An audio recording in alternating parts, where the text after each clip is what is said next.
Yes good evening my dear students.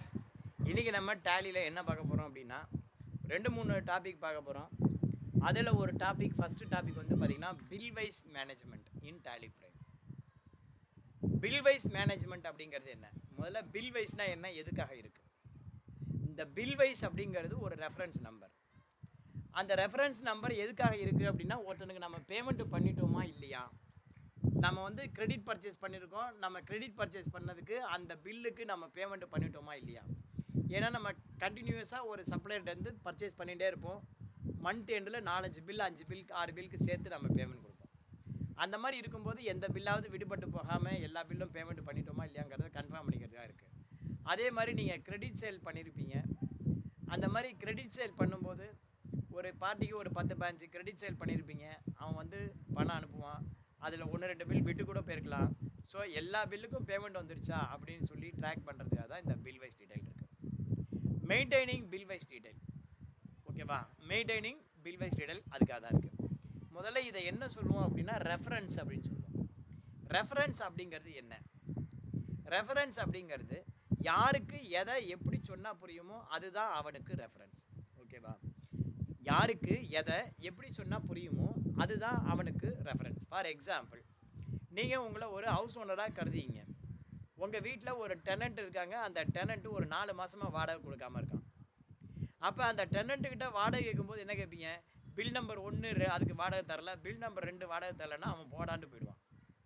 அதுக்கு பதிலாக April மாதம் வாடகை தரலப்பா, மே மாதம் வாடகை தரல, ஜூன் மாதம் வாடகை தரல, 4 மாதம் ஆச்சு அப்படின்னு சொல்லி மாதத்தை சொல்லி கேட்கணும். அந்த மாதிரி 4 மாதமாக தரல, ஏப்ரல் மாதத்துலேருந்து அப்படின்னு சொல்லி கேட்கணும். அப்போ வாடகைன்னு வரும்போது மாதம், அதுதான் கேட்சிங் பாயிண்ட்டு, அதுதான் பில் வைஸ் ரெஃபரன்ஸ். ஒரு முதலாளிகிட்ட வேலை பார்க்குற, அவன்கிட்ட 2 மாதமாக சம்பளம் வரல, முதலாளி மார்ச் மாதம் சம்பளம் வரல, ஏப்ரல் மாதம் சம்பளம் வரல அப்படின்னு சொல்லி கேட்பியா? பில் நம்பர் 4க்கு வரல, பில் நம்பர் 5க்கு வரல, நீனா பில்லாக இஷ்யூ பண்ணுற கிடையாது. ஸோ அங்கே வந்து பார்த்திங்கன்னா சம்பளம் அப்படின்னா அதுக்கு வந்து பார்த்திங்கன்னா அதுக்கு வந்து ரெஃபரன்ஸ் வந்து பார்த்திங்கன்னா மந்த்து தான் ரெஃபரன்ஸ். ஸோ வாடகை ஆகட்டும், சம்பளம் ஆகட்டும், அதுக்கு வந்து எது ரெஃபரன்ஸ் அப்படின்னா மந்த்து தான் ரெஃபரன்ஸ், ஓகேவா? மந்த்து தான் ரெஃபரன்ஸ். அடுத்தது, நீங்கள் ஒரு பொருள் பர்ச்சேஸ் பண்ணுறதுக்கு அட்வான்ஸ் கொடுத்துருக்கீங்க, ஆனால் அந்த பொருள் இன்னும் தரவே இல்லை. அவன்கிட்ட ஃபோன் பண்ணி கேட்கும்போது நீங்கள் என்ன சொல்லுவீங்க? ஏன்பா நான் வந்து பில் நம்பர் 2க்கு அட்வான்ஸ் கொடுத்துருக்கேனே, அதுக்கு வந்து நீ அப்படின்னு கேட்பியா? இல்லை. நீங்கள் என்ன பண்ணுவீங்க? சார் ஏப்ரல் மாதம் 2ஆம் தேதி 2/4/2026 உங்களுக்கு 50,000 அட்வான்ஸ் பண்ணியிருக்கேன், ஒரு மாதத்தில் இப்போ சப்ளை பண்ணுறேன்னு சொன்னீங்க, 1.5 மாதம் ஆகிடுச்சு, இன்னும் தரலை.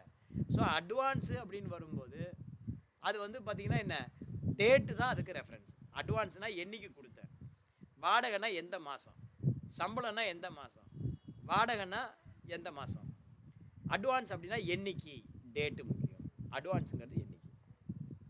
நீங்கள் ஒரு கிரெடிட் பர்ச்சேஸ் பண்ணுறீங்க அல்லது ஒரு கேஷ் பர்ச்சேஸ் பண்ணுறீங்க. கேஷ் பர்ச்சேஸ்க்கு ரெஃபரன்ஸ் வராது, கிரெடிட் பர்ச்சேஸ்க்கு தான் ரெஃபரன்ஸ் வரும், ஓகேவா? கேஷ் பர்ச்சேஸ்க்கு ஏன் ரெஃபரன்ஸ் வராது? தப்பாக எழுதினா தான் ரப்பர் தேவை.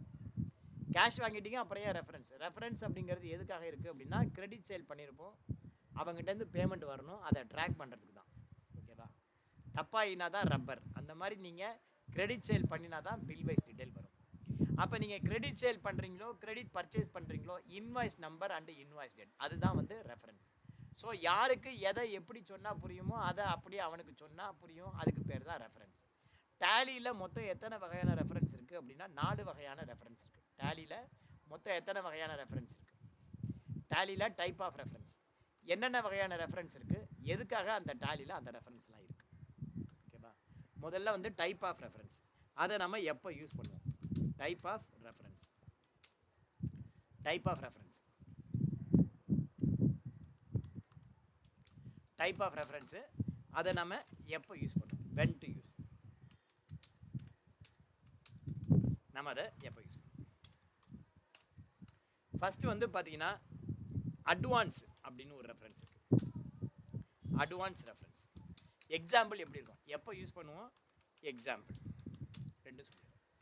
அட்வான்ஸ் வந்து நம்ம எப்போ யூஸ் பண்ணுவோம் அப்படின்னா, whenever அட்வான்ஸ் மேடு அல்லது ரிசீவ்டு, அட்வான்ஸ் அமௌண்ட்டு ரிசீவ்டு அல்லது பெய்டு, அட்வான்ஸ் அமௌண்ட்டு ரிசீவ்டு அல்லது பெய்டு, ரிசீவ்டு ஆர் பெய்டு. இந்த எப்போ வந்து நீங்கள் யூஸ் பண்ணுவீங்க அப்படின்னா, யார்கிட்ட இருந்தாவது நீங்கள் அட்வான்ஸ் வாங்கியிருக்கீங்க அப்படின்னா அந்த அட்வான்ஸ் அமௌண்ட்டு வாங்கியிருக்கும் போதோ அல்லது நீங்கள் அட்வான்ஸ் கொடுக்கும்போதோ நீங்கள் வந்து பண்ணுவீங்க. அப்போ வந்து எப்படி இருக்குன்னா, ஃபார் எக்ஸாம்பிள் இப்போ அட்வான்ஸ் பெய்டு டேட் வந்து 2/4/2026 அப்படின்னு வச்சுக்கோங்க. இங்கே ரெஃபரன்ஸில் என்ன பண்ணணும் அப்படின்னா அதே 2/4/2026ன்னு போட்டு என்ன ஒரு பிளேஸ் விட்டு அட்வான்ஸ் அப்படின்னு போடணும். ஓகேவா? இதுதான் எக்ஸாம்பிள் ரெஃபரன்ஸ். இதுக்கு பேர் என்ன? Example reference. ஓகேவா? ஸோ ஃபஸ்ட்டு வந்து பார்த்தீங்கன்னா மொதல் ஆப்ஷன் வந்து அட்வான்ஸ் ரெஃபரன்ஸ். மொதல் ஆப்ஷன் என்ன? அட்வான்ஸ். அட்வான்ஸுங்கிறது எப்போ அப்படின்னா வென்எவர் நீங்கள் பர்ச்சேஸ் பண்ணுறதுக்கு முன்னாடியோ சேல் பண்ணுறதுக்கு முன்னாடியோ அட்வான்ஸ் கொடுத்துருந்தாவோ அல்லது அட்வான்ஸ் வாங்கியிருந்தாலோ அதை நீங்கள் அட்வான்ஸுன்னு போடணும். அட்வான்ஸுக்கான ரெஃபரன்ஸு இப்படி தான் நீங்கள் மென்ஷன் பண்ணணும். எப்படி ரெஃபர் பண்ணணும்? 2ஆம் தேதி அட்வான்ஸ். ஸோ இதுவே வந்து ஒரு நியூ ரெஃபரன்ஸ் தான். இது வந்து நியூ ரெஃபரன்ஸ் தான். ரெண்டாவது வந்து பார்த்தீங்கன்னா நியூ ரெஃபரன்ஸ். ரெண்டாவது option new reference. New reference அப்படிங்கிறது நியூ பர்ச்சேஸ் அல்லது நியூ சேல்ஸ். நியூ பர்ச்சேஸ் அல்லது சேல். வென்எவர் நியூ பர்ச்சேஸ் அல்லது நியூ சேல்ஸ் வரும்போது நியூ ரெஃபரன்ஸ் வரும். அதுக்கு வந்து ரெஃபரன்ஸ் வந்து பார்த்தீங்கன்னா invoice number and date. Invoice number and date அதுதான் வந்து அதுக்கு ரெஃபரன்ஸ். நியூ பர்ச்சேஸ் அண்ட் சேல்ஸுக்கு ரெஃபரன்ஸ் நம்பர் என்ன அப்படின்னா invoice number and date. For example 246 for 10/5/2026. So இந்த டேட்டில் இந்த இன்வாய்ஸ் நம்பர். ஓகேவா? இந்த டேட்டில் இந்த இன்வாய்ஸ் நம்பர் நியூ ரெஃபரன்ஸ். மூணாவது வந்து பார்த்தீங்கன்னா on account against reference. Against reference for example இப்போ இந்த டேட்டில் ஒரு சேல்ஸ் இன்வாய்ஸ் அமௌண்ட்டு ஒரு 30,000 பேமெண்ட். சேல்ஸ் அமௌண்ட்டு 30,000 நீங்கள் சேல் பண்ணியிருக்கீங்கன்னு வச்சுக்கோங்க. இப்போ வந்து பார்த்தீங்கன்னா அதுக்கு எகைன்ஸ்ட் பேமெண்ட் வாங்குறீங்க. ஓகேவா? அதாவது எகைன்ஸ்ட் ரெஃபரன்ஸ் எப்போ அப்படி வரும் அப்படின்னா அமௌண்ட்டு ரிசீவ்டு அல்லது பெய்டு. அமௌண்ட்டு ரிசீவ்டு அல்லது paid against invoice. Against purchase அல்லது சேல்ஸ். பர்ச்சேஸ் அல்லது சேல்ஸுக்கு எகைன்ஸ்ட் அமௌண்ட்டு பெய்டு அல்லது ரிசீவ்டு வந்தால் வரும். ஓகேவா? இதில் வந்து பார்த்தீங்கன்னா எகைன்ஸ்ட் வந்து பார்த்தீங்கன்னா இதுவும் இன்வாய்ஸ் நம்பர். இது வந்து பார்த்தீங்கன்னா இங்கே இன்வாய்ஸ் ரெஃபரன்ஸ் நம்பர் வந்து க்ளோஸ் ஆகிடும். இங்கே வந்து பார்த்தீங்கன்னா இந்த இடத்துல என்ன ஆகும் அப்படின்னா reference number closed. Old reference number closed. Old reference number closed. இந்த இடத்துல ஓல்டு ரெஃபரன்ஸ் நம்பர் க்ளோஸ் ஆகிடும். எக்ஸாம்பிள் இப்போ இந்த ரெஃபரன்ஸ் நம்பர் பணம் வந்தாச்சு. சேல் பண்ணும்போது 30,000 டெபிட். இப்போ இந்த பணம் வந்துடுச்சு.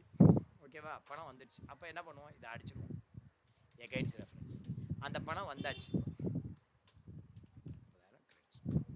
டெபிட் கிரெடிட் டேலி ஆயிடுச்சு. ஸோ இந்த இன்வாய்ஸ் நம்பரில் 30,000 சேல் பண்ணியிருக்கோம். இந்த இன்வாய்ஸ் நம்பரில் நமக்கு காசு வந்தாச்சு. டெபிட் கிரெடிட் டேலி ஆயிடுச்சு. ஓகேவா? டெபிட் கிரெடிட் டேலி ஆயிடுச்சு. இன்னும் கடைசியாக ஒன்று இருக்குது, அது ஆன் அக்கௌண்ட் அப்படின்ட்டு. அதுக்கு பேர் ஆன் அக்கௌண்ட். ஆன் அக்கௌண்ட் அப்படிங்கிறது என்னென்னா when there is no reference. when there is no reference.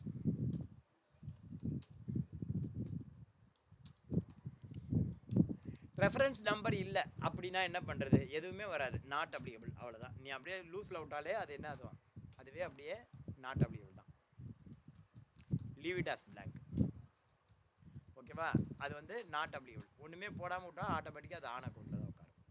So reference வந்து பார்த்தீங்கன்னா டேலியில் 4 வகையான ரெஃபரன்ஸ் இருக்குது. ஒன்று நீங்கள் அட்வான்ஸ் வாங்குவீங்க அல்லது கொடுப்பீங்க. அப்போ டேட்டு போட்டு அட்வான்ஸ் அப்படின்னு போட்டு அந்த அமௌண்ட்டை சேவ் பண்ணணும். அட்வான்ஸ் வாங்கும்போதோ கொடுக்கும்போதோ. அடுத்தது வந்து பார்த்தீங்கன்னா ரெண்டாவது ரெஃபரன்ஸு whenever நியூ பர்ச்சேஸ் அல்லது நியூ சேல்ஸ் வரும்போது இன்வாய்ஸ் நம்பருங்கிறதா கேட்சிங் பாயிண்ட், ரெஃபரன்ஸ் நம்பர். மூணாவது எகைன்ஸ்ட் ரெஃபரன்ஸ். எகைன்ஸ்ட் ரெஃபரன்ஸ் அப்படிங்கிறது ஏற்கனவே இருக்கிற இன்வாய்ஸ் நம்பருக்கு சேல் பண்ணியிருப்ப கிரெடிட் சேல், அதுக்கு எகைன்ஸ்ட் பணம் வரும்போது க்ளோஸ் ஆகும். அது எகைன்ஸ்ட் ரெஃபரன்ஸ். நாலாவது ஆன் அக்கௌண்ட். சப்போஸ் நீங்கள் கிரெடிட் சேல் பண்ணியிருக்கீங்க 30,000, இன்னொரு பில் பண்ணியிருக்கீங்க அது ஒரு 30,000. ஆனால் அவர் வந்து பணம் கொடுத்துருக்காரு, எந்த பில்லுக்குன்னு சொல்லலை. Bill number 246, bill number 242, 2 bill number இருக்குன்னு வச்சுக்கோங்க. இவர் 30,000 கொடுக்குறாரு, எந்த பில் நம்பருக்குன்னு சொல்லலை அப்படின்னா நீங்கள் எகைன்ஸ்ட் அட்ஜஸ்ட் பண்ணக்கூடாது. அப்போ என்ன பண்ணணும்? அந்த மாதிரி நேரத்தில் நீங்கள் ஆன் அக்கௌண்ட்டில் அதை வச்சுக்கணும். அந்த மாதிரி நேரத்தில் நீங்கள் அதை ஆன் அக்கௌண்ட்டில் வச்சுருந்தா அதை நீங்கள் மெயின்டைன் பண்ணணும். அதுக்கப்புறம் என்ன பண்ணணும், ஆன் அக்கௌண்ட்டில் வச்சு முடிச்சதுக்கப்புறமா அதுக்கப்புறம் நீங்கள் பேங்க் பிஆர்எஸ்லாம் பண்ணி முடிச்சுட்டு அமர பொறுமையாக என்ன பண்ணணும்னா, யார் உனக்கு பணம் கொடுத்தானோ அவனுக்கு ஃபோன் பண்ணி, சார் இந்த மாதிரி நீங்கள் 2 பில்லுக்கு பணம் தரணும், ரெண்டுமே சேம் அமௌண்ட்டு, நான் வந்து இது எந்த பில்லுக்கு வச்சுக்கிறது அப்படின்னு சொல்லி நீங்கள் கேட்கணும். அந்த மாதிரி கேட்டு அதுக்கப்புறம் தான் வந்து நீங்கள் என்ன பண்ணணும், அதை அட்ஜஸ்ட் பண்ணணும். ரைட்டா? ஸோ இதுதான் ஆன் அக்கௌண்ட். இந்த மாதிரி பில் வைஸ் ரெஃபரன்ஸு டேலியில் மெயின்டைன் பண்ணணும். எனக்கு தெரிஞ்சு அவுட் ஆஃப் 100 கம்பெனிஸ் எல்லா கம்பெனியும் இந்த மாதிரி பில் வைஸ் டீட்டெயில் ப்ராப்பராக மெயின்டைன் பண்ணுறாங்களா அப்படின்னா கிடையாது. ஏன் சார் கிடையாது அப்படின்னா, அவங்களுக்கு அது ஒன்று தெரியாமல் இருக்குது, அல்லது தெரியும், அதை வந்து ரெக்டிஃபை பண்ணுறது எப்படின்னு தெரியல. ஏன்னா ஏற்கனவே தப்பாக போட்டு வச்சுருக்காங்க. அந்த மாதிரி தப்பாக போட்டு வச்சுருக்கிறதுனால அதை எப்படி ரெக்டிஃபை பண்ணுறது அப்படின்னு தெரியாமல் அப்படியே விட்டுடுறாங்க. இதுதான் வந்து உண்மையான ரீசன். சரி சார், இந்த பில் வைஸ் டீட்டெயில் மெயின்டைன் பண்ணுறதுனால எனக்கு என்ன பெனிஃபிட்டு, அல்லது சட்டப்படி நான் இதை மெயின்டைன் பண்ணணுமா? 2 கேள்வி. ஒன்று, இந்த பில் வைஸ் டீட்டெயில் மெயின்டைன் பண்ணுறதுனால என்ன பெனிஃபிட் அப்படின்னா, உங்கள் டெட்டார்ஸ்க்கும் உங்கள் கிரெடிட்டார்ஸ்க்கும் உங்களுக்கும் இடையில் சரியான உங்களுக்கு வர வேண்டிய அமௌண்ட்டு அல்லது தர வேண்டிய அமௌண்ட்டில் கம்யூனிகேஷன் வந்து பெட்டராக இருக்கும். ஓகேவா? எந்த தாவா பிரச்சனை வராது. அது ஒரு பெனிஃபிட். 2வது, இதை நீங்கள் சட்டப்படி மெயின்டைன் பண்ணி தான் ஆகணும். சார் சட்டப்படி மெயின்டைன் பண்ணுமா? நான் என்னுடைய பிஸ்னஸ்ஸு, என்னுடைய பர்ச்சேஸு, என்னுடைய சேல்ஸு, நான் பில் வைஸ் மெயின்டைன் பண்ணுவேன், மெயின்டைன் பண்ணாமல் போவேன். நான் ஏன் வந்து அதை சட்டப்படி மெயின்டைன் பண்ணணும்? எந்த சட்டம் அப்படி சொல்லுது அப்படின்னா, அதுக்கு ஒரு 4 சட்டம் இருக்குது. அந்த 4 சட்டப்படி நீங்கள் இந்த பில் வைஸ் டீட்டெயிலை ப்ராப்பராக மெயின்டைன் பண்ணி தான் ஆகணும். முதல்ல இன்கம் டேக்ஸ் ஆக்ட்.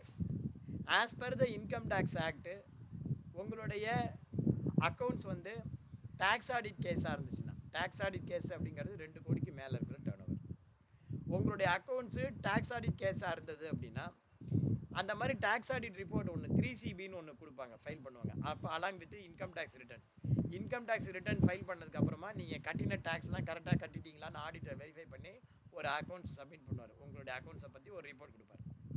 அந்த ரிப்போர்ட்டுக்கு பேர் 3CB அப்படின்னு பேர். அந்த 3CB ரிப்போர்ட்டில் ஒரு ஆடிட்டர் ஒரு இன்ஃபர்மேஷன் கொடுக்கணும். என்ன இன்ஃபர்மேஷன் கொடுக்கணும் அப்படின்னா, உங்கள்கிட்ட வர வேண்டிய டெட்டார்ஸில் 2ஆக பிரித்து மோர் தேன் 180 டேஸ் எவ்வளவு, லெஸ் தேன் 180 டேஸ் எவ்வளவு அப்படிங்கிறது நீங்கள் சொல்லணும். அந்த மாதிரி மோர் தேன் 180 டேஸ், லெஸ் தேன் 180 டேஸுங்கிறது சொல்கிறது மேண்டட்ரி. அந்த மாதிரி சொல்கிறது மேண்டட்ரினா அதுக்கு நீங்கள் கண்டிப்பாக இந்த பில் வைஸ் டீட்டெயில் மெயின்டைன் பண்ணணும். பில் வைஸ் மெயின்டைன் பண்ணுறது மேண்டட்ரி. இது முதல் பாயிண்ட்டு இன்கம் டேக்ஸ் ஆக்டில். 2வது ஜிஎஸ்டி ஆக்ட். ஜிஎஸ்டி ஆக்டை பொறுத்த வரைக்கும் நீங்கள் ஒரு ப்ராடக்ட்டை நீங்கள் ஒரு சப்ளையர்கிட்ட பர்ச்சேஸ் பண்ணியிருக்க அப்படின்னா, அந்த சப்ளையருக்கு வித்தின் 180 டேஸ்க்குள்ளே நீங்கள் வந்து பார்த்தீங்க அப்படின்னா, நீங்கள் என்ன பண்ணணும், வித்தின் 180 டேஸில் அதுக்கு நீங்கள் பேமெண்ட் பண்ணணும். ஏன்னா பர்ச்சேஸ் பண்ணும்போது நீங்கள் என்ன பண்ணுறீங்க, அதுக்கான இன்புட்டை அவைல் பண்ணியிருக்கீங்க.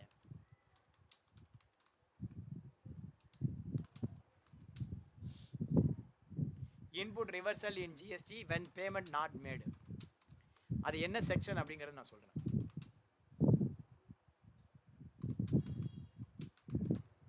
இன்புட் ரிவர்சல் இன் ஜிஎஸ்டியில் வந்து பார்த்தீங்கன்னா ரூல் 37 இருக்குது, 180 days rule. If the value of the supply under the applicable GST is not paid within 180 days, you are required to reverse an amount equal to the ITC claimed proportionate to the unpaid amount.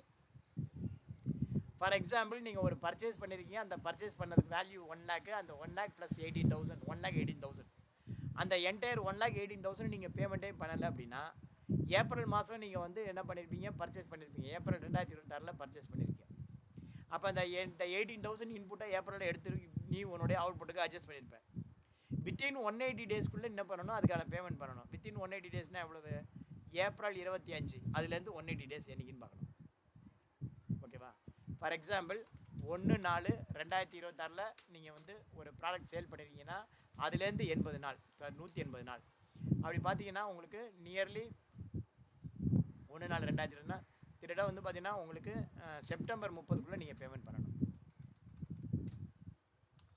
அப்போ தான் அது கரெக்டாக இருக்கும். பாருங்கள், April 30, மே 31, June 30, July 31, August 31, September 30, கூட்டினா 183 நாள் வருது.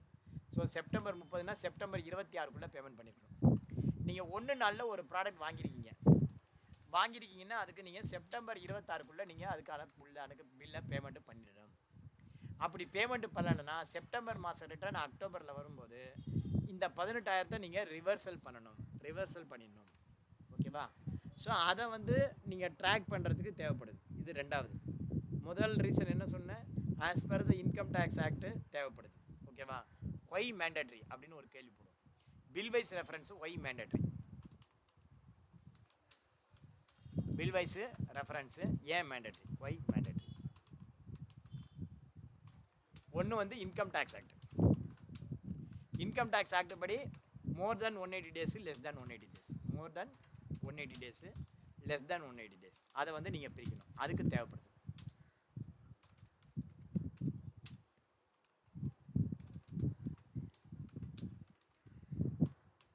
For debtor and creditor.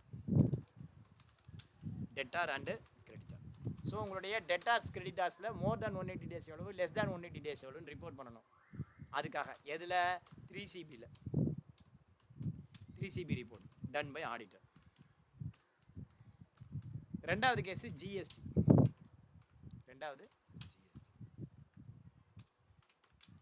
ஜிஎஸ்டியில் வந்து பார்த்தீங்கன்னா பேமெண்ட் என்ன பண்ணணும்? ரிவர்ஸ் பண்ணணும். 180 day rule. GST 180 day rule. The requirement, if the value of the supply under the applicable GST is not paid, அந்த அமௌண்ட் வந்து என்ன பண்ணணும்? ரிவர்ஸ் பண்ணணும். ஓகேவா? இது வந்து 180 day rule. மூணாவது வந்து MSME ஆக்ட்.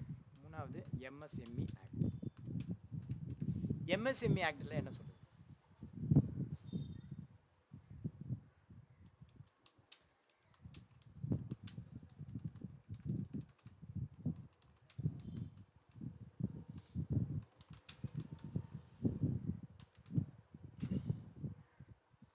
MSME ஆக்ட் படி நீங்கள் ஒருத்தர்கிட்ட பர்ச்சேஸ் பண்ணியிருக்கீங்க, அவன் வந்து MSME அப்படிங்கிற பட்சத்தில் அந்த பில்லுக்கான பேமெண்ட்டை நீங்கள் எத்தனை நாளைக்குள்ளே தரணும் அப்படின்னு இருக்கு. ஃபார் எக்ஸாம்பிள் 1/4/2026 நீங்கள் ஒரு ப்ராடக்ட் பர்ச்சேஸ் பண்ணியிருக்கீங்க ABC லிமிடெடுங்கிற கம்பெனிலேருந்து. அப்போ அந்த 1 வாங்கினதுக்கு ABC லிமிடெட் கம்பெனிக்கு நீங்கள் அக்ரிமெண்ட் இருக்குது, அக்ரிமெண்ட் இல்லை, 2 சினாரியோ. உங்களுக்கு அவனுக்கும் ஏற்கனவே அக்ரிமெண்ட் இருக்குன்னா வித்தின் 45 டேஸ்க்குள்ளே நீங்கள் வந்து என்ன பண்ணணும்? அந்த பொருளுக்கான காசை அவங்ககிட்ட கொடுத்துடணும். சப்போஸ் உங்களுக்கு அவனுக்கும் எந்த ஒரு அக்ரிமெண்ட்டும் இல்லை, மிரர் எண்டில் நீ யார்கிட்ட வாங்கினியோ அவன் MSME பார்ட்டி அப்படின்னா என்னம்மா பவதாரணி, வித்தின் 15 டேஸ்க்குள்ளே நீங்கள் என்ன பண்ணணும்? பேமெண்ட் பண்ணணும். திடீர்னுலாம் மைக் ஆன் பண்ணாதீங்க. So as per the MSME act within the 15 days, contract இல்லை அப்படின்னா 15 டேஸ்க்குள்ளேயும், கான்ட்ராக்ட் இருந்துச்சுன்னா 45 டேஸ்க்குள்ளேயும் நீங்கள் என்ன பண்ணணும்? உங்களுடைய சப்ளையருக்கு பேமெண்ட்டை பண்ணிடணும். ஓகேவா? அப்படி பண்ணலைன்னா என்ன சார் பண்ணுறது? அப்படி பண்ணலைன்னா 12% வட்டியோடு சேர்த்து தர மாதிரி ஆகிடும். சப்போஸ் உங்களுடைய சப்ளையர் அவன் MSMEல கம்ப்ளைண்ட் பண்ணியிருக்கான் அப்படின்னா நீங்கள் என்ன பண்ணணும்? அதுக்கு வட்டியோடு சேர்த்து கொடுக்குற மாதிரி ஆகிடும். அந்த மாதிரி கொடுக்கறதுக்கு நீங்கள் என்ன பண்ணணும்? இந்த பில் வைஸ் டீடைல் மேண்டேட்ரி. இப்போ ஏன் மேண்டேட்ரிங்கிறது உங்களுக்கு புரிஞ்சிருக்கும் இதனுடைய இம்பார்ட்டன்ஸ். நாலாவது ஏஜிங் அனாலிசிஸ். நாலாவது வந்து பார்த்தீங்கன்னா ஏஜிங் அனாலிசிஸ். இது மேனேஜ்மெண்ட் சைடு.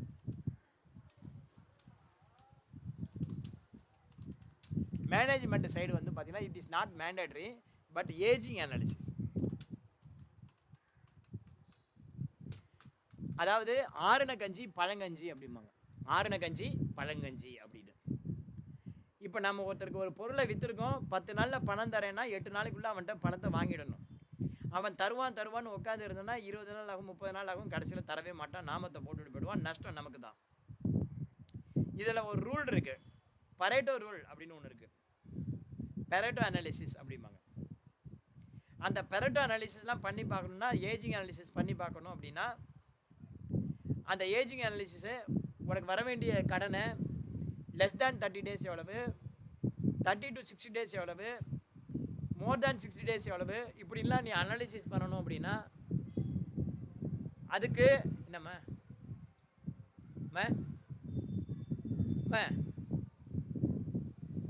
என்னன்னு கேட்டேன். உனக்கு வர வேண்டிய கடன் less than 30 days, 30 to 60 days, 60 to 90 days, more than 190 days, இப்படியெல்லாம் நீ கிளாஸிஃபிகேஷன் பண்ணி பார்க்கணும் அப்படின்னா அதுக்கு வந்து உனக்கு தேவைப்படும். ஏன் சார் இப்படிலாம் கிளாஸிஃபிகேஷன் பண்ணி பார்க்கணும்? ஆறுன கஞ்சி பழங்கஞ்சி, எந்த பழம் நமக்கு இன்னும் ரொம்ப நாளாக வராமல் இருக்குது அப்படின்னு பார்க்கறதுக்கு இது தேவைப்படுது. ஸோ இந்த மாதிரியான காரணங்களுக்காக பில்வைஸ் டீடைல் மெயின்டைன் பண்ணுறது ரொம்ப ரொம்ப அவசியம். ஸோ பில்வைஸ் டீடைல் மெயின்டைன் பண்ணுறதுங்கிறது ஒரு கலை, அதை நீங்கள் தெரிஞ்சுக்கணும். ஏன் வந்து பில்வைஸ் டீடைல் மெயின்டைன் பண்ணணும்? ஒன்று, இன்கம் டேக்ஸ் ஆக்டுக்கு நம்ம டிக்ளரேஷன் கொடுக்கணும், less than 180 more than 180. ரெண்டாவது, ஜிஎஸ்டி ஆக்ட் படி வித்தின் 180 டேஸ்க்குள்ளே பார்த்தீங்கன்னா நீங்கள் பர்ச்சேஸ் பண்ண ப்ராடக்ட்டுக்கு சப்ளையருக்கு பேமெண்ட் பண்ணிவிடணும், இல்லைனா ரிவர்ஸ் பண்ணுற மாதிரி ஆகிடும். மூணாவது, எம்எஸ்எம்இ ஆக்டு. எம்எஸ்எம்இ ஆக்டில் படி ஆக்சுவலாக வந்து பார்த்தீங்கன்னா payment should be Medu within 15 days அல்லது கான்ட்ராக்ட் இருந்ததுன்னா 45 days அதுக்குள்ளே நீங்கள் பேமெண்ட் பண்ணணும். அதை கால்குலேட் பண்ணுறதுக்கு. நாலாவது, மேனேஜ்மெண்ட் பாயிண்ட் ஆஃப் வியூவில் ஏஜிங் அனாலிசிஸ் பண்ணுறதுக்கு டேட்டாஸ் அனாலிசிஸ் பண்ணுறது. இதில் பரேட்டோ அனாலிசிஸ் அப்படின்னு ஒரு கான்செப்ட் இருக்குது. பரேட்டோ அனாலிசிஸ், புரோட்டோ அனாலிசிஸ் இல்லை, பரேட்டோ அனாலிசிஸ். பரேட்டோ அனாலிசிஸ் அப்படின்னா என்ன அப்படின்னா, பரேட்டோ அனாலிசிஸ்ங்கிறது 80-20ன்னு ஒரு ரூல் இருக்குது. இந்த 80-20 ரூல்ங்கிறது 70-30 இருக்கலாம், 75-20 இருக்கலாம், 80-20 இருக்கலாம், 90-10 இருக்கலாம். ஆனால் மேஜராக அந்த 80-20 தான் சுற்றி வரும். பரேட்டோ அனாலிசிஸ் அப்படின்னா என்ன சார்? ஒன்றும் இல்லை, உன்னுடைய கம்பெனியில் டெட்டாஸ் இருக்குது, டெட்டாஸோட லிஸ்ட் இருக்குது. உன்னுடைய கம்பெனியில் 100 டெட்டார் இருக்காங்க, அந்த 100 டெட்டாரும் சேர்ந்து 1 கோடி ரூபாய் தர வேண்டியிருக்கு. அந்த டெட்டாஸில் அமௌண்ட் வைஸ் அதிகமாக கொடுக்குறவனை முதல்ல எழுது, அதுலேருந்து கொஞ்சம் கம்மியாக இருக்கிறவனை அடுத்து எழுது, அந்த மாதிரி ஆர்கனைஸ் பண்ணு. அந்த மாதிரி ஆர்கனைஸ் பண்ணி பார்த்தோன்னா டாப் 20% தர வேண்டிய அமௌண்ட்டு மொத்தம் 100 பேர் சேர்ந்து 1 கோடி ரூபா தரணும்னா அதில் டாப் 20 கூட்டினா 80 லட்ச ரூபா வர மாதிரி இருக்கும். அடுத்த 80% பீப்புள் அவங்க கொடுக்க வேண்டிய அமௌண்ட்டை பார்த்தீங்கன்னா 20 லட்ச ரூபா இருக்கும். ஸோ யார்கிட்ட நம்ம போய் முதல்ல பணத்தை கேட்கணும் அப்படின்னா டாப் 20ல் இருக்கான அவன்கிட்ட தான் ஃபஸ்ட்டு நம்ம ப்ரியாரிட்டி வாங்கணும். அந்த டாப் 20 கவர் பண்ணிட்டோம்னா 80% ஆஃப் த பேட் டெப்ஸ் நமக்கு ரெக்கவரி ஆகிடும், டெப்ட் ரெக்கவரி ஆகிடும். ரிமைனிங் 80% பீப்புளை யாராவது அடிஷ்னல் கீழே இருக்கிறவனை கூப்பிட்டு பேமெண்ட் வாங்கணும், அதை விட்டுறக்கூடாது. ஸோ இதுதான் பரேட்டோ அனாலிசிஸ் அப்படின்னு பேர். இந்த பரேட்டோ ரூல் எல்லாத்துக்குமே பொருந்தும். ஒரு நாளைக்கு 24 மணி நேரம்னு வச்சுக்கோ. 24 மணி நேரத்தில் நீ எஃபெக்டிவாக வந்து பார்த்தீங்கன்னா எவ்வளோ நேரம் படிச்சிருப்ப, எவ்வளோ நேரம் எஃபெக்டிவாக பார்த்துருப்ப அப்படின்னா அந்த 24 மணி நேரத்தில் நீங்கள் எஃபெக்டிவாக யூஸ் பண்ணியிருக்கிறது எவ்வளோ நேரம் அப்படின்னு பாரு. ஃபார் எக்ஸாம்பிள் 24 × 20%, 24 × 20%, 24 மணி நேரம் இல்லையா? 24 மணி நேரம் இன்ட்டு 20% எவ்வளோன்னா 5 மணி நேரம். ஒரு நாளைக்கு நீ எஃபெக்டிவாக வந்து வேலை பார்க்குறது 5 மணி நேரம் தான். இந்த 5 மணி நேரத்தில் நீ 80% ஆஃப் த ஒர்க்கை நீ முடிச்சுடுவ. இந்த 5 மணி நேரத்தில் உன்னுடைய 80% ஆஃப் த ஒர்க்கை நீ முடிப்ப. ரிமைனிங் 19 ஹவர்ஸில் உன்னுடைய 20% ஆஃப் த ஒர்க்கு தான் முடியும். ஓகேவா? அதனால தான் வேலையை வந்து என்ன பண்ணியிருக்கா 8 ஹவர்னு வச்சுருக்கான். ரீசன் வந்து இல்லாமல் இல்லை. உன்னுடைய 24 ஹவர்ஸில் 5 ஹவர்ஸில் பார்த்தீங்கன்னா உன்னுடைய 80% ஆஃப் த ஒர்க்கை முடிச்சுடுவேன். ரிமைனிங் 19 ஹவர்ஸ், இந்த 19 ஹவர்ஸில் நீ தூங்குறதுக்கு 8 மணி நேரம் போயிடும், பாக்கி 11 மணி நேரம். அதில் குடிக்கிறதுக்கு சாப்பிட்றதுக்கு அப்படின்னு சொல்லிட்டு 2 மணி நேரம், மொபைல் பார்க்க ஒரு 3 மணி நேரம், 9 2 11 3 14. பாக்கி இருக்கிற இந்த 5 மணி நேரத்தில் என்ன பண்ணுவேன்? எஃபெக்டிவாக பார்த்தீங்க அப்படின்னா விளையாடுவேன். அதெல்லாம் போக 20% உனக்கு வரும். இதான் வந்து பெரட்டோ அனாலிசிஸ். ஸோ வாழ்க்கையில் நம்மள்கிட்ட பெரட்டோ அனாலிசிஸ் இருக்குது. ஓகேவா? அந்த மாதிரி பெரட்டோ அனாலிசிஸ் டெட்டாஸ் கலெக்ஷனில் பார்க்குறதுக்காகவும் நம்ம பில் வைஸ் டீடைல் மெயின்டைன் பண்ணணும். ஸோ இப்போ வந்து பில் வைஸ் டீடைல் மெயின்டைன் பண்ணுறது ஏன் அவசியம் அப்படிங்கிறது நம்ம பார்த்துட்டோம். டேலியில் இன்றைக்கி ஒரு கம்பெனி க்ரியேட் பண்ணி அந்த கம்பெனியில் பில் வைஸ் டீடைல் எப்படி மெயின்டைன் பண்ணுறது அப்படிங்கிறத நான் உங்களுக்கு சொல்லிடுறேன். அதன்படி எப்படிங்கிறத உங்களுக்கு காட்டி விட்றேன். நீங்கள் என்ன பண்ணுங்கள், இப்போ பில் வைஸ் டீடைல் டேலியில் எப்படி மெயின்டைன் பண்ணுறது அப்படிங்கிறத பற்றி பார்க்க போகிறோம். ஓப்பனிங் பேலன்ஸ் எப்படி போடுறது அப்படிங்கிறது நான் சொல்ல போகிறேன். அந்த ஓப்பனிங் பேலன்ஸ் படி நீங்கள் இன்றைக்கி செம்ம போடுங்க. இதுக்கு வந்து பார்த்திங்கன்னா ஸ்டெப்பு என்னென்னங்கிறது இங்கே நான் கொடுத்துருக்கேன். என்ன ஸ்டெப்பு அப்படின்னா, ஃபஸ்ட்டு வந்து கம்பெனி க்ரியேட் பண்ணணும். ரெண்டாவது F11 என்னென்ன வேணுமோ அதெல்லாம் பண்ணணும். டேலிக்கு முதல்ல போகும். விண்டோஸ் ப்ரெஸ் பண்ணி டேலின்னு போட்டால் போதும், ஆட்டோமேட்டிக்காக உங்களுக்கு டேலி வந்து ஓப்பன் ஆகிடும். அங்கே போய்ட்டு இந்த மாதிரி இருக்கும், கிளிக் பண்ணிங்க அப்படின்னா டேலி வந்து ஓப்பன் ஆகும். மொதல் ஸ்டெப்பு கம்பெனி க்ரியேஷன். ரெண்டாவது step F11 bill wise enable பண்ணுறது. கண்டினியூ எஜுகேஷன் மோடு கொடுங்க. ஏற்கனவே இந்த மாதிரி ஏதாவது கம்பெனி ஓப்பன் இருந்தால் ஆல்ட் கேஹெச் போட்டு என்டர் போட்டு க்ளோஸ் பண்ணுங்கள். க்ளோஸ் பண்ணிவிட்டு கிரியேட் கம்பெனி அப்பேரை யூஸ் பண்ணி கிரியேட் கம்பெனி போங்க. இன்னொரு ஸ்டெப்பு அப்பேரை யூஸ் பண்ணி மேலே போய்ட்டு செலக்ட் ஃப்ரம் ட்ரைவில் உன்னுடைய ட்ரைவ் 123C இதை வந்து செலக்ட் பண்ணி கம்பெனியோடைய பேர் என்ன அப்படின்னா கணேஷ் அட்வர்டைசிங். இது வந்து ஒரு அட்வர்டைசிங் கம்பெனி. 1/4/2024 நம்ம ஸ்டார்ட் பண்ணுறோம். ஸோ கம்பெனியோடைய பேரை முதல்ல போட்டுக்கோ. கம்பெனியோடைய பேர் வந்து பார்த்தீங்க அப்படின்னா கணேஷ் அட்வர்டைசிங். இது வந்து பார்த்தீங்க அப்படின்னா இந்த சம்மு நாம் 1/4/2024 போட்டிருக்கேன். ஸோ ஃபினான்ஷியல் இயர் 2024-25 அப்படின்னு. இங்கே ஃபினான்ஷியல் இயர் 24-25னா இங்கே மாற்றணும், கண்டிப்பாக மறந்துடாதீங்க. இங்கே என்ன ஃபினான்ஷியல் இயர் கொடுக்குறியோ அந்த ஃபினான்ஷியல் இயர் தான் இங்கே ரெண்டுத்துலேயும் வரணும். ஸோ இந்த இடத்துல கணேஷ் அட்வர்டைசிங்கில் போயிட்டு எண்டு பட்டனை அழுத்துங்க. கால்குலேட்டர் பேனலுக்கும் கீபோர்டுக்கும் நடுப்புற எண்டு அதை அழுத்தி பேக் ஸ்பேஸ் போட்டு அதை ரிமூவ் பண்ணு. ரிமூவ் பண்ணிவிட்டு அட்ரஸை 3 லைனில் டைப் பண்ணு. 10/2 என்னுடைய வீட்டு அட்ரஸ் தான் அது. Brindavanam 2nd street. கமா கொடுத்து என்டர் கொடுத்தீங்கன்னா அடுத்த லைன் வரும். சேட்பட்டு. கமா கொடுத்து என்டர் கொடுத்தீங்கன்னா அடுத்த லைன் வரும். சென்னை அப்படின்னு போட்டுக்கோ. போட்டு பின்கோடை போட்டுக்கோ. பின்கோடு போகும்போது கால்குலேட்டர் பேனல் யூஸ் பண்ணணும். சப்போஸ் கால்குலேட்டர் பேனலில் அடிக்கும்போது நம்பர் வரல அப்படின்னா நம்லாக்கு ஆஃப் ஆகிருக்கா பாரு, அது இருந்தால் ஆன் பண்ணு. ஸ்டேட்டுக்கு சைடில் பாரு தமிழ்நாடு TIM அப்படின்னு போட்டால் வந்துடும். பின்கோடை இன்னொரு வாட்டி போடுங்க. Telephone number 8 digit number starting இன் 2. மொபைல் நம்பர் உன்னுடைய மொபைல் நம்பரை போட்டுக்கோ. மெயில் ஐடி நீங்களாவே ஒரு மெயில் ஐடி போட்டுக்கோ. நான் வந்து கணேஷ் advertising@gmail.com அப்படின்னு போட்டு.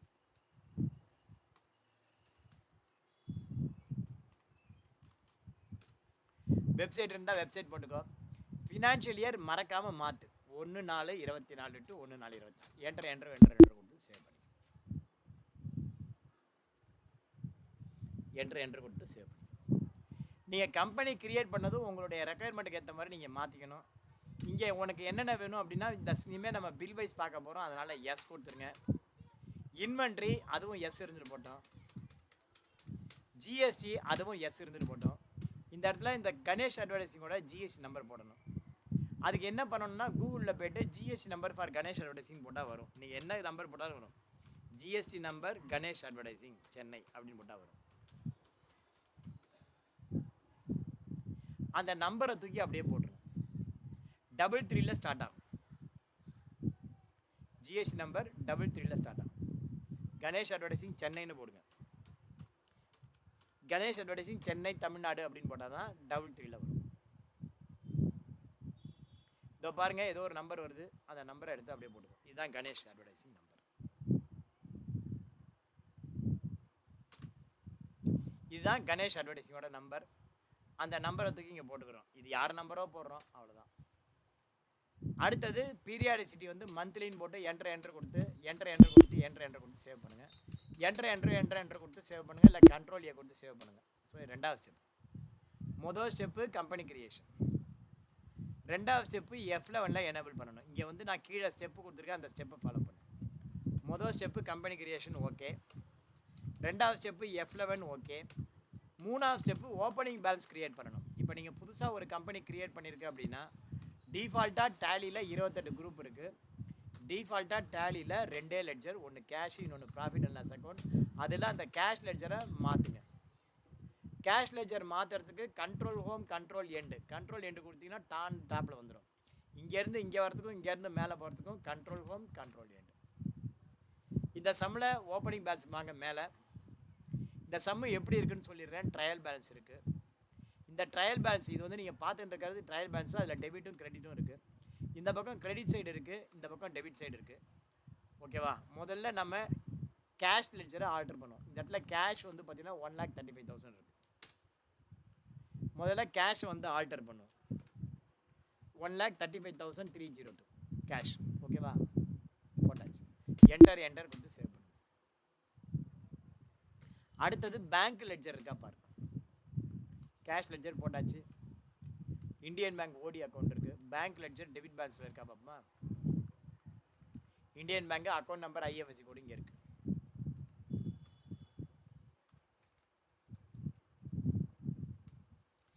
பேங்க் லெட்ஜர் வந்து சிங்கிள் லெட்ஜரில் கிரியேட் பண்ணும். ஏன்னா அப்போ தான் அக்கௌண்ட் நம்பர் ஐஎஃப்எஸ்சி போட முடியும். Gateway of Tally create ledger Indian பேங்க்னு போட்டு Indian bank under bank account account number அங்கே நம்ம கொடுத்துருக்க அக்கௌண்ட் நம்பர் போடுங்க. IFSC code ID IP 5th character always 0 60 30 45 60 30 45. Branch வந்து பார்த்தீங்கன்னா இது சேட்பட்டு என்ட்ரு கொடுத்துட்டு அங்கே பேங்க்கோட ஓப்பனிங் பேலன்ஸ் எவ்வளோன்னு பாரு. 23,41,714. நான் வந்து காப்பி பண்ணி போடுறேன் அப்படின்னா நேரம் கருதி, நீங்கள் அப்படி போடக்கூடாது. 23,41,1764 அப்படின்னு போட்டு அது என்ன பேலன்ஸு, டெபிட் பேலன்ஸு, டெபிட்னு போட்டு சேவ் பண்ணி. ஸோ கேஷ் லெட்ஜர் ஆல்டர் பண்ணிக்கோ, பேங்க் லெட்ஜர் இந்த மாதிரி சிங்கிளில் க்ரியேட் பண்ணிக்கோ. இதுக்கப்புறம் நீங்கள் எல்லாமே மல்டிபிள் லெட்ஜரில் போடணும்.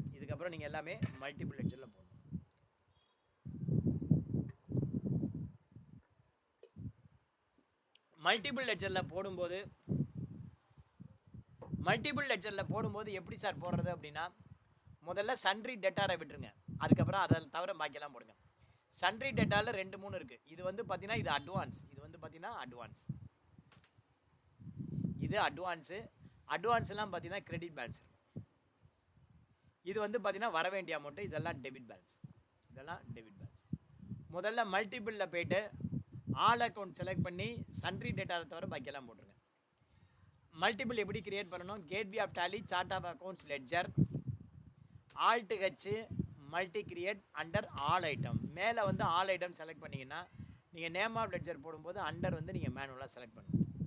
இங்கே பாருங்கள், ஃபஸ்ட்டு வந்து பார்த்தீங்கன்னா Ganesh capital, name of the ledger வந்து Ganesh capital, under capital account amount 22,55,000. அடுத்தது ஜெயம் கம்ப்யூட்டர்,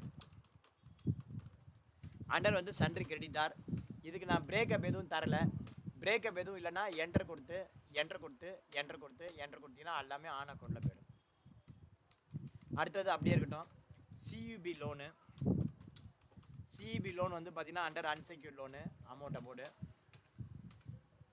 ஓடி அக்கௌண்ட்டு இந்தியன் பேங்க் ஓடி அண்டர் ஓடி அக்கௌண்ட்டு அமௌண்ட்டை போடுங்க, கிரெடிட் பேலன்ஸு. இதுக்கப்புறம் இதெல்லாம் debit balance. Land and building under fixed asset debit balance. Post office under deposits, post office வந்து அண்டர் டெபாசிட்டில் வரணும். என்னம்மா 5 ரூபாய்க்கு வெத்தலை பாக்கு தம்முன்னு யாரு மியூட் பண்ணுங்க. பொட்டி கடையில் நின்று கிளாஸை கவனிக்க வேண்டியது. ரெண்டல் அட்வான்ஸ் வந்து பார்த்தீங்கன்னா அண்டர் வந்து டெபாசிட்ஸ் கீழே தான் அதுவும் வரணும். Rental advance 5,63,000. ஃபிக்ஸட் டெபாசிட் அதுவும் வந்து டெபாசிட் கீழே தான் வரணும். ஃபிக்ஸட் டெபாசிட் அண்டர் டெபாசிட் அந்த அமௌண்ட் போட்டாச்சு. கேஷ் போட்டாச்சு, பேங்க் போட்டாச்சு, அவ்வளோதான். டெட்டாஸ் போட வேண்டாம்னு சொல்லிட்டேன். ஸோ இந்த மாதிரி நீங்கள் முதல்ல மல்டிபிளில் டெட்டாரை விட்டுட்டு பாக்கியெல்லாம் போடுங்க. என்ன பண்ணுங்கள், டெட்டாரை விட்டுட்டு பாக்கியெல்லாம் போடுங்க. இப்போ ஆல்ட்டு கட்சி போட்டு மல்டி கிரியேட்டில் ஆல் ஐட்டம் போட்டிங்கன்னா இங்கே அண்டரில் வந்து உனக்கு செலக்ட் பண்ணுற ஆப்ஷன் கிடைக்குது. அதுவே வந்து டெட்டார்ஸ் எப்படி போடணும், gateway of tally chart of accounts ledger alt கட்சி மல்டி கிரியேட். இந்த இடத்துல ஆல் ஐட்டம்ங்கிறதுக்கு பதிலாக நீங்கள் சன்ட்ரி டெட்டாரை செலக்ட் பண்ணிட்டேன் அப்படின்னா இங்கே வந்து நீங்கள் லெட்ஜர் பேர் மாத்திரம் போட்டால் போதும், அண்டர் போட வேண்டாம். முதல்ல அட்வான்ஸாக போடுவோம், அப்புறம் பில் வைஸ் பிரேக்கப்பை போடுவோம். இப்போ முதல்ல அட்வான்ஸாக போடுவோம். யாருக்கு எதை சொன்னால் புரியுமோ அதுதான் அவனுக்கு அட்வான்ஸ். ஃபார் எக்ஸாம்பிள் இவங்ககிட்டருந்து மகா என்டர்பிரைசஸ்லேருந்து 1 lakh வாங்கியிருக்கோம். என்றைக்கு வாங்கியிருக்கோன்னா 20/3/2024. 10ங்கிறது வேண்டாம், அது கன்சிடர் பண்ணாது, டேட்டு தான் நமக்கு முக்கியம். ஸோ கம்பெனி பேர் வந்து பார்த்தீங்கன்னா மகா என்டர்பிரைசஸ், அண்டர் வந்து சன்ட்ரி டெட்டார் அங்கே இருக்கிறதுனால தானாக வந்துடுச்சு. அமௌண்ட்டை போடுங்க. நீங்கள் சன்ட்ரி டெட்டார்னு செலக்ட் பண்ணதுனால அது டெபிட் பேலன்ஸ்னு டேலி காட்டும் கிடையாது, அது கிரெடிட் பேலன்ஸ். ஸோ சி போட்டு என்ட்ரு போட்டுக்கோம். சி போட்டு என்ட்ரு போட்டு இங்கே ரெஃபரன்ஸில் பாருங்கள் 20/3/2024. ஸோ இந்த இடத்துல நீங்கள் 20/3/2024 போட்டுக்கோ. 20/3/2024 போட முடியாது, அதனால் 31/3/2024 போட்டுக்கோ. ஏன் சார் 23 போட முடியாது அப்படின்னா நீங்கள் எஜுகேஷன் வெர்ஷன் யூஸ் பண்ணுறீங்க. ஸோ ஒவ்வொரு மாதமும் 1ஆம் தேதி 2ஆம் தேதி எந்த மாதம் 31ஆம் தேதி இருக்கோ அந்த மாதம் 31ஆம் தேதி வரும். ஓகேவா? ஸோ அதனால் 23 இருக்கிறதுலாம் 31 போட்டுக்கோ. கண்ட்ரோல் V போடு. கண்ட்ரோல் V போட்டு நான் ஏற்கனவே சொன்ன மாதிரி அட்வான்ஸ் அப்படின்னு போட்டுக்கோ. டேட்டை போட்டு எந்த டேட்டில் நம்ம அட்வான்ஸ் வாங்கியிருக்கோம் அப்படின்னா அந்த டேட்டை போட்டுக்கோ. ஓகேவா? இந்த டேட்டில் 20ங்கிறத நீங்கள் என்ன பண்ணுங்கள் 31 அப்படின்னு போட்டுக்கோ. நான் ரிவைஸ்டு அனுப்புகிறேன். எல்லாத்துக்குமே அப்படி வச்சுக்கலாம். இது வந்து பார்த்தீங்கன்னா 31 அப்படின்னு வச்சுக்கலாம். இதை 20 2 1 அப்படின்னு வச்சுக்கலாம். இதையும் அதே மாதிரி 2ன்னு வச்சுக்கலாம்.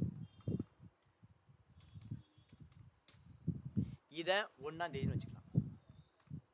ஸோ வந்து பார்த்தீங்கன்னா இதுதான் வந்து reference number. Date is the reference number. அடுத்தது பார்த்தீங்கன்னா இது போட்டு என்ட்ரு கொடுங்க. இதுக்கு டியூ டேட்லாம் கிடையாது. அப்படியே என்ட்ரு கொடுங்க. என்ட்ரு கொடுங்க. நெக்ஸ்ட் வந்து பார்த்தீங்கன்னா ஸ்ருதி ஏஜென்சிஸ். ஸ்ருதி ஏஜென்சிஸ் பார்த்தீங்கன்னா 1.5 லட்ச ரூபா அட்வான்ஸு.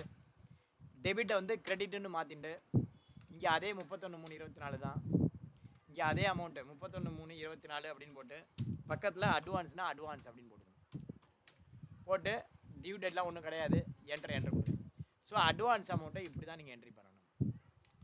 அடுத்தது கிரெடிட் சேல் டெபிட் பேலன்ஸ் இருக்குது. இதை எப்படி என்ட்ரி பண்ணணும்?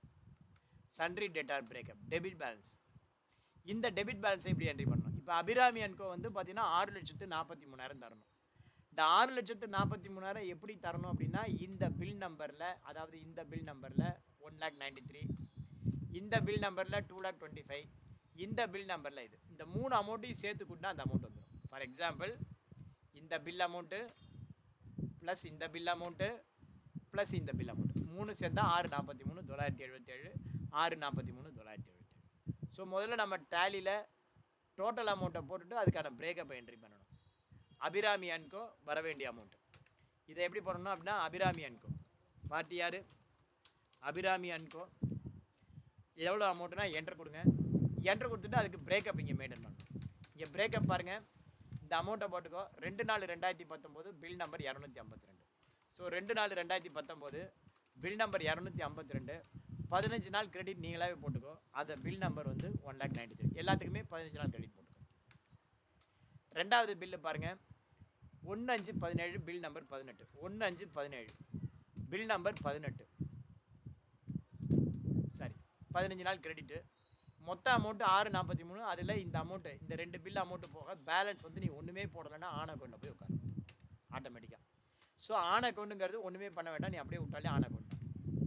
பில் நம்பர் 1/5/18 பில் நம்பர் 11 15 நாள் கிரெடிட்டு 2/25 ஆட்டோமேட்டிக்காக அட்ஜஸ்ட் ஆகிடுச்சு. இதே மாதிரி தான் நீங்கள் மெயின்டைன் பண்ணணும். ரெண்டாவது பார்ட்டி பாருங்கள். பாரத் ஏஜென்சிஸு அமௌண்ட் வந்து 7,58,000 2 பில்லு. இந்த ரெண்டையும் நான் என்ட்ரி பண்ணுறேன். பில் நம்பர் 2/4/19 2/4/19 பில் நம்பர் 258 15 நாள் கிரெடிட்டு மொதல் பில்லோட அமௌண்ட்டு. அடுத்தது ரெண்டாவது பில்லோட அமௌண்ட்டு 2/5/17 பில் நம்பர் 23 15 நாள் கிரெடிட்டு ரெண்டாவது பில்லோட அமௌண்ட்டு. அடுத்தது மூணாவது பில்லோட அமௌண்ட்டு 2/5/18 பில் நம்பர் 22 15 நாள் கிரெடிட்டு மூணாவது பில்லோட அமௌண்ட்டு. ஸோ இந்த மாதிரி உங்களுக்கு பேலன்ஸ் இருக்கிறத இந்த மாதிரி மெயின்டைன் பண்ணணும். சப்போஸ் இப்போ ஆன் அக்கௌண்ட் இருக்குன்னு வச்சுக்கோ. இங்கே பார்த்தீங்கன்னா ஆன் அக்கௌண்ட் இருக்குது. ஆன் அக்கௌண்ட் இருந்தால் எப்படி மெயின்டைன் பண்ணுறது? சிந்து அன்கோ வந்து பார்த்தீங்கன்னா ஆன் அக்கௌண்ட். நான் ஆல்ரெடி சொல்லிட்டேன். ஆன் அக்கௌண்ட்னா நீ ஒன்றுமே போட விட்டாலே அது ஆன் அக்கௌண்ட் தான். இப்போ 4/76 தரணும். 4/76க்கு 31/7 இந்த 31/7 பில் நம்பர் 55ல் 15 நாள் கிரெடிட்டு இது முடிஞ்சிச்சு. ரொம்ப நாளாக வந்து தராமல் இருக்கான் பெண்டிங். 31/7/18 பில் நம்பர் 83 15 நாள் கிரெடிட்டு இந்த அமௌண்ட்டு. மிச்சம் வந்து 1/66. டோட்டல் 4/76ல் இந்த 2 போயிடுச்சுன்னா மிச்சம் வந்து ஒன்றுமே கொடுக்கலன்னா ஆன் அக்கௌண்ட்டில் வந்து அது ஆட்டோமேட்டிக் உட்காந்துரும். இந்த இடத்துல பாருங்கள். ஆன் அக்கௌண்ட்டில் 1/66 வந்துருச்சா? ஆன் அக்கௌண்ட் என்ன சார் பண்ணணும்? ஒன்றுமே பண்ண வேண்டாம். ஆணையே பிடுங்க வேண்டாம் மகளா. அந்த மாதிரி ஒன்றும் பண்ண வேண்டாம். அப்படியே விட்டாலே அது வந்து என்னாச்சு வந்துடும். ஓகேவா? என்டர் அவ்வளோதான் ஆன் அக்கௌண்ட்டு. ஆன் அக்கௌண்ட் இன்னொன்று போடுறேன் பாருங்கள். நீ ஆன் அக்கௌண்ட்டுக்கு ஒன்றுமே பண்ண வேண்டாம். பேலன்ஸ் அப்படியே விட்டாலே வந்துடும். துளசி ஏஜென்சிஸு அண்டர் சன்ட்ரி டெட்டார் ரொம்ப இன்ட்ரெஸ்டான சம்மு. இந்த சம்மு உங்கள் டேலண்ட்டை வந்து நிரூபிக்கிற சம்மு. ஓகேவா? இப்போ வந்து பார்த்தீங்கன்னா 31/7/2017 பில் நம்பர் வந்து பார்த்தீங்கன்னா 61, 15 நாள் கிரெடிட்டு மொதல் பில்லுக்கு. ரெண்டாவது பில்லு 31/7/2018 பில் நம்பர் 95, 15 நாள் கிரெடிட்டு ரெண்டாவது பில். மூணாவது வந்து பார்த்தீங்கன்னா ஒன்றுமே இல்லை, 147/788 ஆன் அக்கௌண்ட்டு ஆட்டோமேட்டிக்காக வந்துடும். அவ்வளோதான். என்ட்ரு கொடுத்து சேவ் பண்ணுங்கள். இந்த மாதிரி சேவ் பண்ணிவிட்டு கேட்வே ஆஃப் டேலி வந்து பேலன்ஸ் ஷீட்டில் பாருங்கள். இந்த மாதிரி டிஃப்ரென்ஸ் காட்டுது, ஃபுல்லாக என்ட்ரி பண்ணினா வராது. இந்த மாதிரி எல்லாத்தையும் நீங்கள் என்ட்ரி பண்ணி முடிச்சிட்டிங்கன்னா உங்களுக்கு இந்த பேலன்ஸ் ஷீட்டு டோட்டல் வந்து டேலி ஆகிடும். ஓகேவா? பேலன்ஸ் ஷீட் டோட்டல் வந்து டேலி ஆகிடும். 1,89,43,901 ரெண்டு சைடும் வந்துடும்.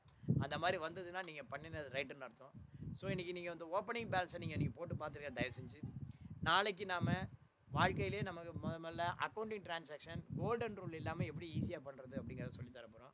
ஸோ இன்னைக்கு கிளாஸையும் மிஸ் பண்ணாதீங்க, வீடியோ நல்லா பாருங்கள். அதே மாதிரி நாளை கிளாஸும் மிஸ் பண்ணாமல் வீடியோ நல்லா பாருங்கள்.